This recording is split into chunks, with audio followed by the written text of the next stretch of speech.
ఇక్కడ ప్రశ్నలు ఉన్నాయి కొన్ని. ఈ ప్రశ్నలకు సమాధానం చెబుతాను. ఈలోపు మీకు ఏదైనా ప్రశ్న ఉంటే మీరు అడగొచ్చు. మొట్టమొదటిగా, మనం పుట్టక మునిపే మనం చేసే పాపాల నుండి విడిపించడానికి ఒకరు పరిహారం చెల్లించడం ఎలా సాధ్యం? ఉదాహరణ, కొడుకు పుట్టుకకు మునిపే అతను చేసే అప్పులను తండ్రి ఎలా తీర్చగలడు అని ప్రశ్నిస్తున్నారు. నిజమే. ఇప్పుడు నా కొడుకు పుట్టి వాడు అప్పు చేస్తాడా లేకపోతే కోటీశ్వరుడు అవుతాడా నాకు తెలియదు, ఎందుకంటే నేను మనిషిని కాబట్టి.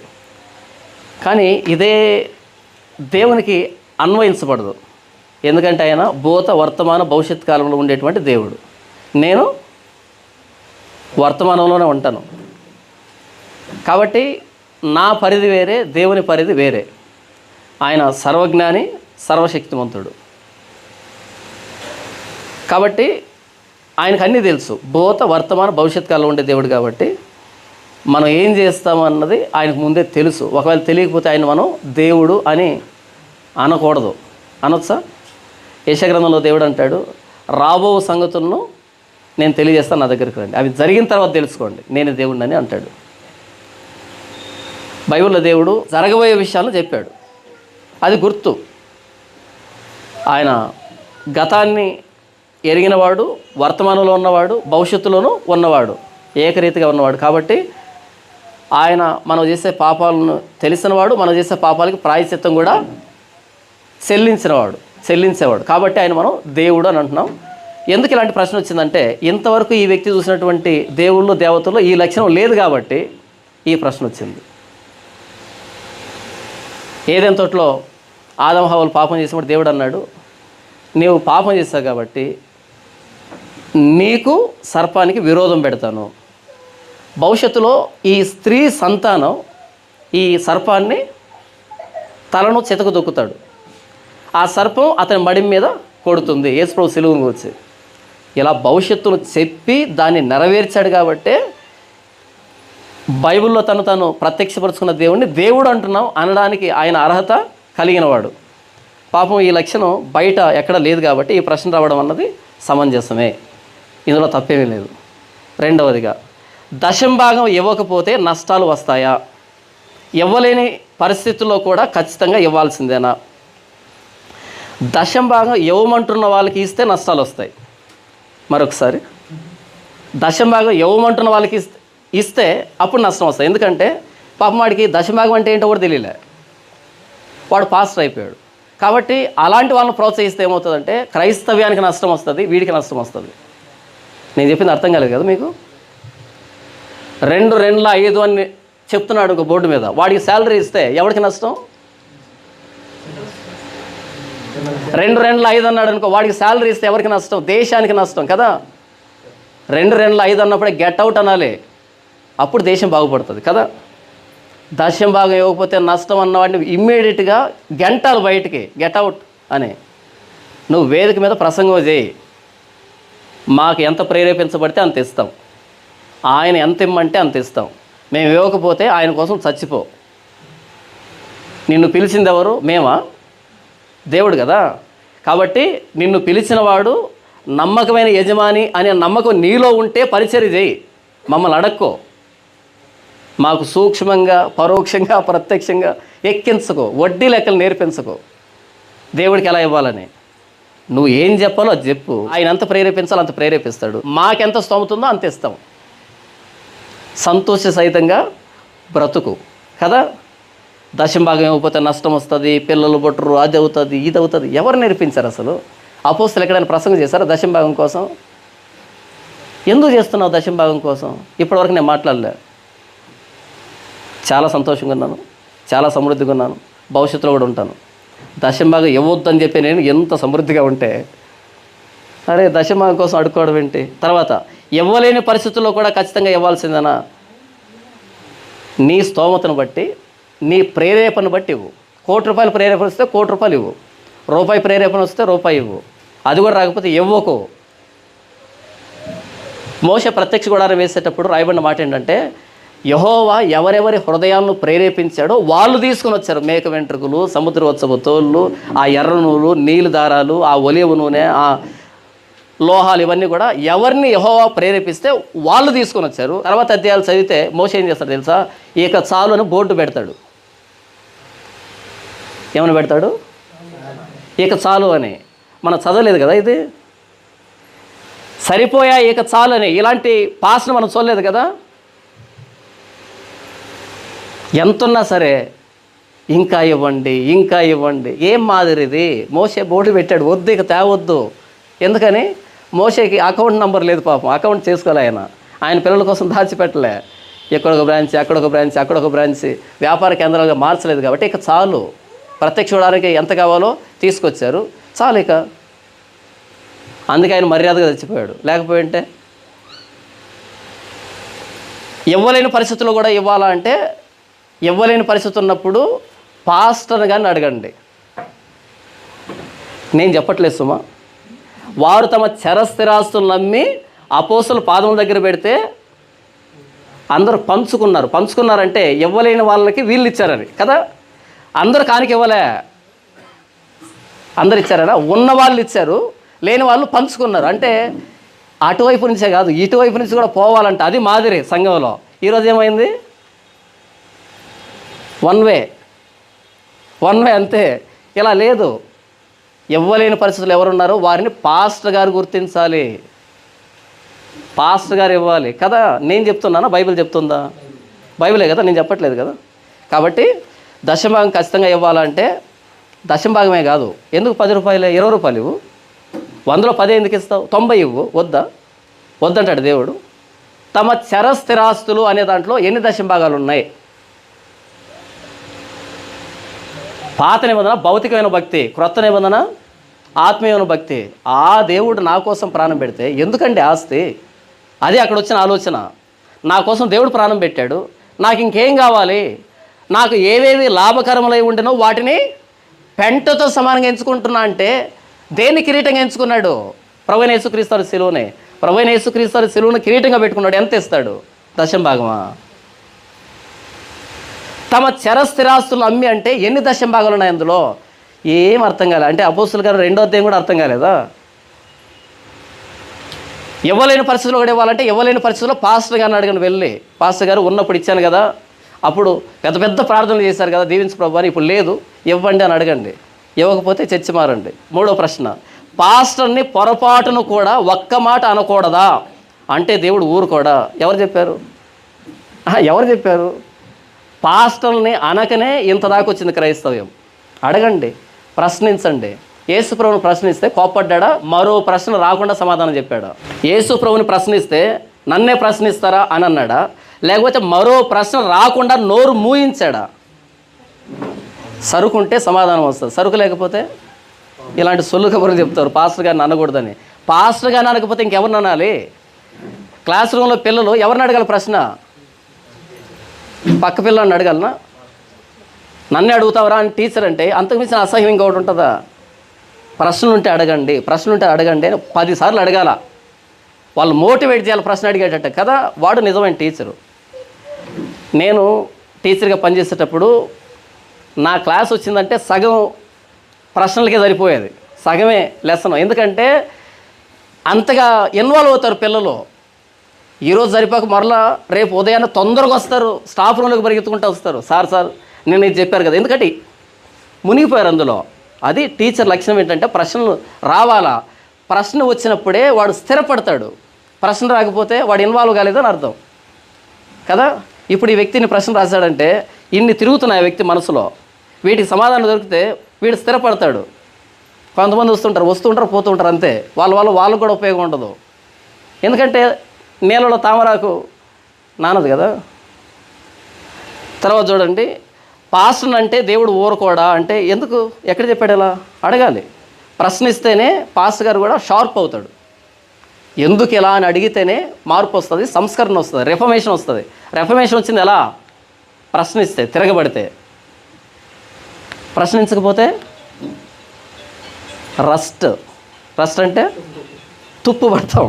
4వ ప్రశ్న, చేతబడి ద్వారా ఒక మనిషిని అనారోగ్యం పాలు చేయవచ్చా? ఒక మనిషిని చంపవచ్చా? అవి నిజమేనా? చేతబడి ద్వారా ఒక మనిషిని అనారోగ్యం పాలు చేయవచ్చా? ఒక మనిషిని చంపవచ్చా? అవి నిజమేనా? చేతబడి ఉందా అసలు? ఒకవేళ ఉందనుకుందాం, లేదన్నా మీకు తెలియదు, వయసు తక్కువ, మేము చూసాం, మా కళ్ళారా చూసాం, మీరు అలా మాట్లాడుతున్నాం, ఏదో చెప్పొచ్చు, ఓకే.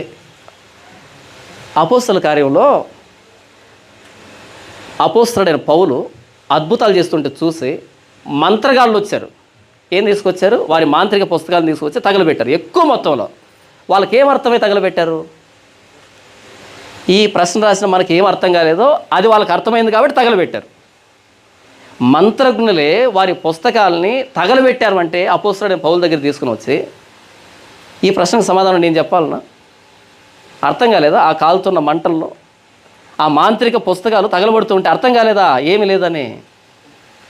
చాలామంది నాకు ఫోన్ చేసి, అన్న మమ్మల్ని సాతాను శోధిస్తుంది, అపవాది పీడిస్తుంది, దయ్యం వేధిస్తుంది, రాత్రిపూట దయ్యం కళ్ళలో వస్తుంది, ఏంటంటో మాట్లాడతారు.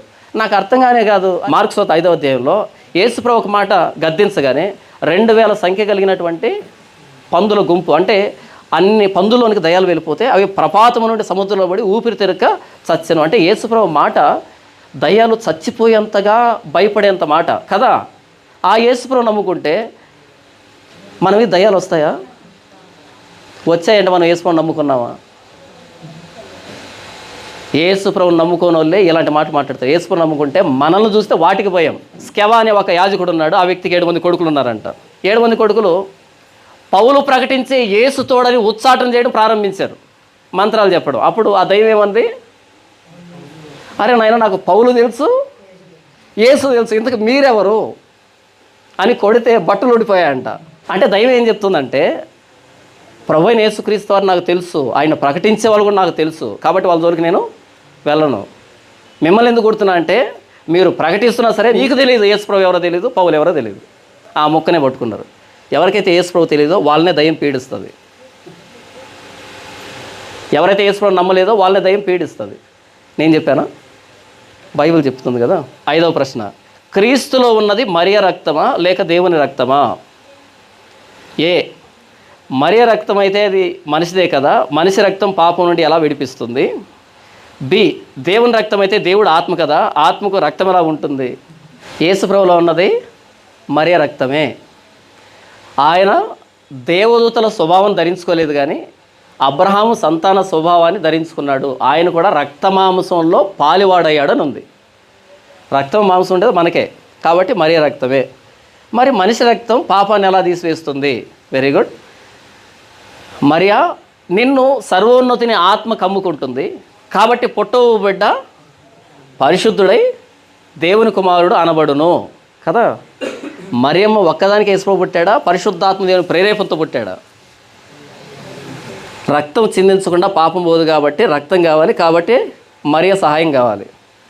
ఆ రక్తం మేకలు ఎక్కువ, ఎడ్ల ఎక్కువ, గొర్రెపిల్లలు ఎక్కువ, లేదా మానవుల యొక్క రక్తం అయితే పాపం పోదు, కాబట్టి ఆయన దేవుడై ఉండాలి, కాబట్టి పరిశుద్ధాత్మ దేవుని ప్రేరేపణతో పుట్టాడు. ఆయన దేవుని కుమారుడు, ఆయన రక్తమాంసాల్లో పాలివాడయ్యాడు. సరిపోయిందా? తర్వాత 6వ ప్రశ్న, దేవుడు మనిషి పాపాన్ని ఎంతవరకు క్షమిస్తాడు? దానికంటూ ఒక హద్దు ఉందా లేక నిరంతరం క్షమాపణ ఉంటుందా? దేవుడు పాపాన్ని ఎంతవరకు క్షమిస్తాడు? ఒక పాపాత్మురాలైన స్త్రీ ఉంది, యేసుప్రభు పాదాలు పట్టుకొని ముద్దు పెట్టుకొని కన్నీళ్ళు కాచింది. యేసుప్రభు అన్నాడు, నీవు నన్ను విస్తారంగా ప్రేమించావు కాబట్టి నీ విస్తార పాపాలు క్షమించబడ్డాయి. మనం ప్రభువుని ఎంత ప్రేమిస్తామో అంతవరకు క్షమిస్తాడు. మనం ప్రభువుని ఎంతవరకు ప్రేమిస్తామో అంతవరకు క్షమిస్తాడు. ఆయన కుమారుడైన యేసుక్రీస్తు రక్తం ప్రతి పాపం నుండి మనల్ని కడిగి పవిత్రులుగా చేయును అని. తర్వాత మనం పాపము లేని వారమని చెప్పుకునే ఎడలా, ఎవరికి రాశాడు ఇది? క్రైస్తవులకి రాశాడు. మనం యేసుప్రభువులో కడగబడ్డాం, పాపాలు క్షమించబడ్డాయి. మరలా ఏమంటున్నాడు? మనం పాపం లేని వారం అని చెప్పుకుంటే మనల్ని మనం మోసపరుచుకుంటున్నాం, దేవుని కూడా అపద్వీకునిగా చేస్తున్నాం. అంటే దాని అర్థం ఏంటి? ఎల్లవేళలా ప్రభువైన యేసుక్రీస్తు రక్తంతో మనల్ని కడుక్కుంటూనే ఉండాలి. ఇది నిరంతర ప్రక్రియ, అంతేనా? ఇది నిరంతర ప్రక్రియ. కాబట్టి ఎంతవరకు క్షమిస్తాడంటే, ఎంతవరకు నువ్వు ప్రభు మీద ఆధారపడతావో అంతవరకు క్షమిస్తాడు. ఇక్కడ వీళ్ళు రాసిన ఉద్దేశం ఏంటంటే, మనం పాపం చేసి క్షమాపణ అడిగి, పాపం చేసి క్షమాపణ అడిగి, పాపం చేసి క్షమాపణ అడిగి అది తప్పు కదా అనేటట్టుగా వీళ్ళు మనసులో పెట్టుకొని రాశారు. దాన్ని బైబిల్ సమర్థించట్లేదు. ఒక్కసారి పశ్చాత్తాపడినవాడు మరలా పాపం చేయడు. పశ్చాత్తాపం అనేది ఒక దైవజనుడు ఏమంటాడంటే వాంతి అంటాడు. మీరు బాగా బిర్యానీ తిన్నారు, ఫుల్గా తిన్నారు, గబగబా ఆవురు అని తిన్నారు. అయితే ఎందుకో కాసేపటికి తేడా కొట్టింది, వాంతి చేసుకున్నారు. వాంతి చేసుకున్న ఒక 10 నిమిషాలకి 20 నిమిషాలకి మరలా ఆకలి అవుతుందా? ఆకలి అయితే ఏం చేస్తారు? కొత్త బిర్యానీ కోసం ఆర్డర్ పెడతారా? ఈ బిర్యానీ ఎందుకు వేస్ట్ కావాలని కానిస్తారా? ఏం చేస్తారు చెప్పండి? కనీసం దాన్ని చూడం కదా. వాంతి చేసుకోగానే వెంటనే కప్పి పెట్టాలి కదా, లేకపోతే కేకలేస్తాం కదా. అంత నీరసంలో కూడా కేకలేస్తాం కదా. మన వాంతిని మరలా మనం చూడడానికి ఇష్టపడం కదా. చూడడానికి ఇష్టపడకపోతే తింటామా? అస్సలు. ఒకవేళ తింటే ఏమంటాం? కుక్క అంటాం కదా. ఒక్కసారి మారుమనసు ద్వారా ప్రభువైన యేసుక్రీస్తుని అంగీకరించిన వాడు మరలా ఆ పాపాన్ని చేయలేడు. ఒకవేళ చేస్తే, అలాంటి అవకాశం వస్తే దాన్ని ఆనందించలేడు, కుళ్ళి ఏడుస్తాడు, జీవితాంతం ఏడుస్తాడు, అందులో ఉండలేడు. ఆ చేసిన పాపంలో సంతోషం 1% అయితే 100% ఏడిపే ఉంటుంది. ఇక దాన్ని కుమిలి ఏడ్చడమే ఉంటుంది. పరిశుద్ధాత్మ దేవుడు ఒప్పిస్తాడు కదా. కాబట్టి పాపం చేయడం, క్షమాపణ అడగడం, పాపం చేయడం, క్షమాపణ అడగడం, ఈ పద్ధతిని బైబిల్ చెప్పలేదు. మారు మనసు ద్వారా వచ్చినవాడు పాపం చేయలేడు. అలాంటిది మనసులో పెట్టుకొని ఎంతవరకు క్షమిస్తాడు? ఒక హద్దు ఉందా లేదా అని ఇక్కడ అడుగుతున్నాడు.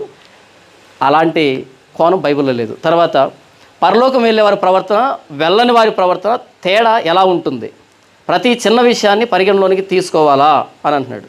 పరలోకానికి వెళ్ళే వాళ్ళ ప్రవర్తన, వెళ్ళని వారి ప్రవర్తన ఎలా ఉంటుందంటే, పరలోకానికి వెళ్ళే వాళ్ళు క్రీస్తు సారూప్యతలోనికి ఎదిగేదానికి ప్రయత్నం చేస్తారు, క్రీస్తు సారూప్యతని సంతరించుకుంటారు. పరలోకానికి వెళ్ళని వాళ్ళు క్రీస్తు సారూప్యానికి వ్యతిరేకమైన దిశలో బ్రతుకుతారు, ఇస్కరియోతులాగా బ్రతుకుతారు, బైబిల్ ఉదహరించబడినటువంటి భక్తిహీనుల లాగా తయారవుతారు. అంతే. బైబిల్లో ఉన్న ప్రతి విషయాన్ని పరిగణలోకి తీసుకోవాల్సిందే. ఒకవేళ పరిగణలో తీసుకోకపోతే, ఇది దేవుని మాట, ఇది ఆయన ఊరికే రాయించాలి, ప్రతి మాటని పరిగణలో తీసుకోవాల్సిందే. 8వ ప్రశ్న, ఒకసారి చనిపోయిన తర్వాత మళ్ళీ మారుమనసు పొందడానికి అవకాశం ఉందా? పాతాళంలో ఆ అవకాశం ఉంది అంటున్నారు. ఒక్కసారి చనిపోతే అవకాశం లేదు. ఒకవేళ చనిపోయిన తర్వాత అవకాశం ఉంటే ఇక్కడ సువార్త అనవసరం. ఆ నరకపు ద్వారంలో ఒక చిన్న బోర్డు పెడితే చాలు, యేసుప్రభువుని నమ్ముకుంటే నరకం నుంచి బయటకు వస్తారని. ఫినిష్. సెకండ్లో ఖాళీ అయిపోతుంది నరకం అంతా. ఎందుకని? అక్కడ ప్రసంగాలు అక్కర్లే, చిన్న బోర్డు చాలు. యేసుప్రభువుని నమ్ముకుంటే నరకం నుంచి తప్పించబడితే చిన్న బోర్డు పెడితే చాలు, సెకండ్లో ఖాళీ అయిపోతుంది. అక్కడ అవకాశం లేదు కాబట్టే ఇక్కడ సువార్త ప్రకటన. అక్కడ ధనవంతుడు అన్నాడు, అయ్యా నాకు 5 మంది సహోదరులు ఉన్నారు, ఇక్కడి నుంచి ఈ లాజర్ను పంపిస్తే వాళ్ళు మారుతారు అక్కడ. ఎందుకంటే బయట చెప్తుంటే వాళ్ళకి అర్థం కాదు, ఇక్కడి నుంచి వెళ్తే ఒక విట్నెస్ బలంగా ఉంటుంది. ఈ మధ్య యూట్యూబ్లో వచ్చారనమాట, మేము చచ్చిపోయి బ్రతికామని. ఆ రోజు అబ్రహాం ఏమన్నాడంటే, ఎవరినైనా చచ్చిపోవాల్సిన అక్కర్లేదు, అక్కడ మోషేయు ప్రవక్తలు ఉన్నారు అని ఇంత స్పష్టంగా చెప్తే, ఇప్పుడు మాత్రం లేదంట, చచ్చిపోయి బ్రతికారంట, వీళ్ళ సాక్ష్యం చాలా బలంగా ఉంటుందంట. చెత్తగా ఉంది బైబిల్ అర్థమైన వాడికి అది.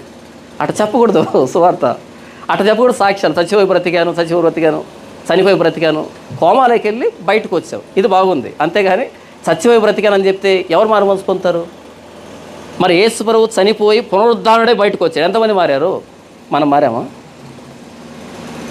యేసు ప్రభువు చనిపోయి పునరుద్ధానుడైతేనే ఇన్ని డ్రామాలు జరుగుతూ ఉంటే, మరి నువ్వు చనిపోయి బ్రతికితే ఏమి కోరుకుంటున్నా, ఏమి ఆశిస్తున్నావు? కాబట్టి పాతాళంలో మారు మనసు పొందేదానికి అవకాశం ఉండదు.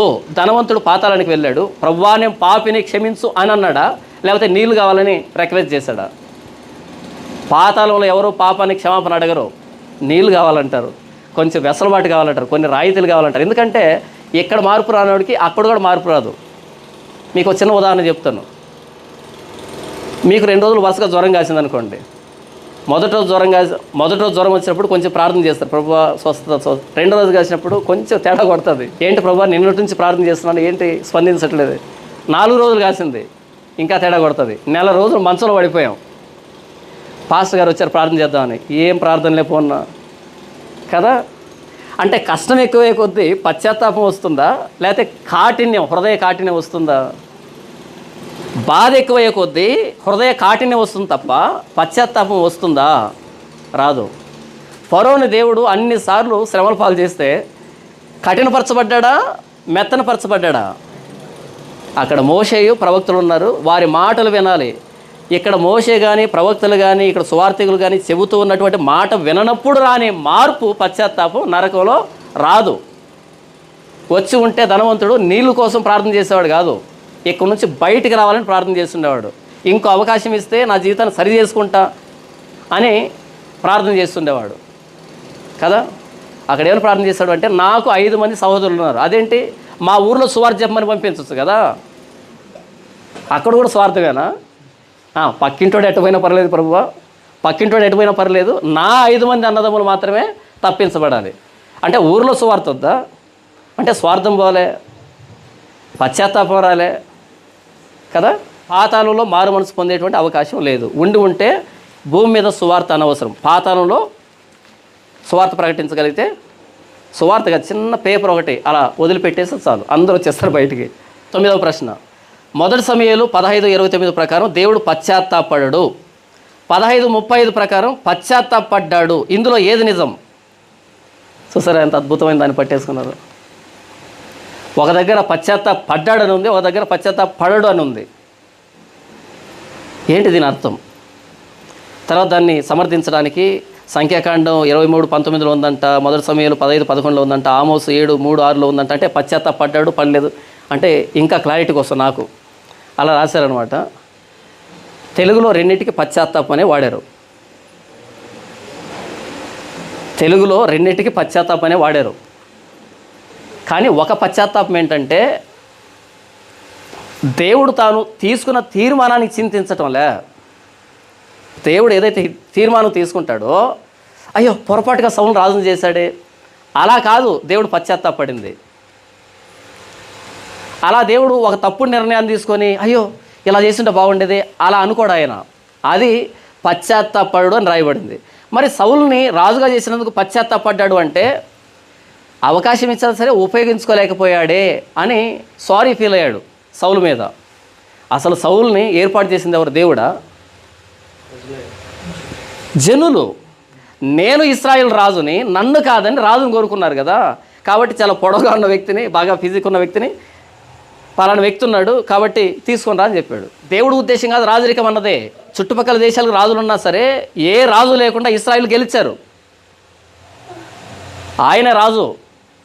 ఉజ్జియా మరణించినప్పుడు అయ్యో రాజును సైన్యములకు అధిపతి యెహోవాను కన్నులారా చూచితనే ఉజ్జియా మరణించాడు. మొదటి వచనంలో రాజు అయిన ఉజ్జియా మరణించాడు. ఇప్పుడు భక్తులు ఏమంటున్నా అంటే రాజును సైన్యములకు అధిపతి యెహోవాను కన్నులారా చూచితనే, ఆయన నిజమైన రాజు. అయితే మాకు ఈ రాజు వద్దు, మాకు భౌతికంగా రాజు కావాలి, మా సేన ముందు నడిచేటువంటి రాజు కావాలంటే అప్పుడు హైటు వెయిట్ ఎవరు బాగున్నారో చెప్పాడు తప్ప, అడ్రస్ చెప్పాడు తప్ప సౌలు నేను ఇష్టపడ్డాను నా హృదయానుసారుడు అని దేవుడు చెప్పలే. అది చెప్పింది ఎవరితో? దావీదుతో. దావీదు హైట్ చాలా తక్కువ, 5 అడుగులు పాపం, పొట్టుకుంటాడు. దేవుని సెలక్షన్ వేరేగా ఉంటుంది. ఏలియాబు వచ్చాడు, ఈయన రాజు. సమూయేలు మొట్టమొదటిసారి మోసపోయింది ఇక్కడే, హైట్ వెయిట్ని చూసి.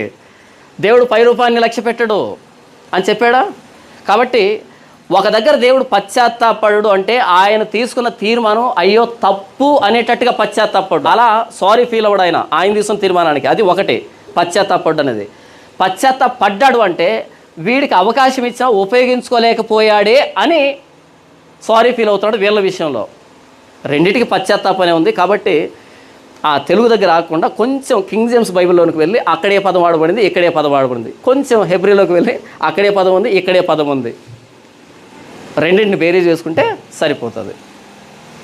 పశ్చాత్తాపం అనే పదం చూసి ఒకవేళ ఇంత కాంట్రడిక్షన్ ఉంటే, అది సమూయేలు మొదటి గ్రంథంలో 15లోనే 2 ఉంటే మరి సమూయేలు ఎట్లా రాశాడు? సరే రాశాడు అనుకుందాం, ఇన్ని రోజులు మనకెందుకు సందేహం రాలే?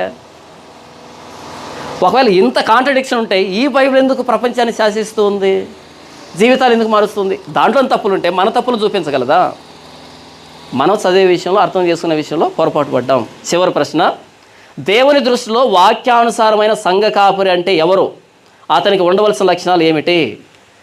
తిమోతికి రాసిన మొదటి పత్రిక 3వ అధ్యాయం. తిమోతికి రాసిన మొదటి పత్రిక 3వ అధ్యాయం 1వ వచనం నుంచి మనం చదివితే ఎక్కడి వరకు?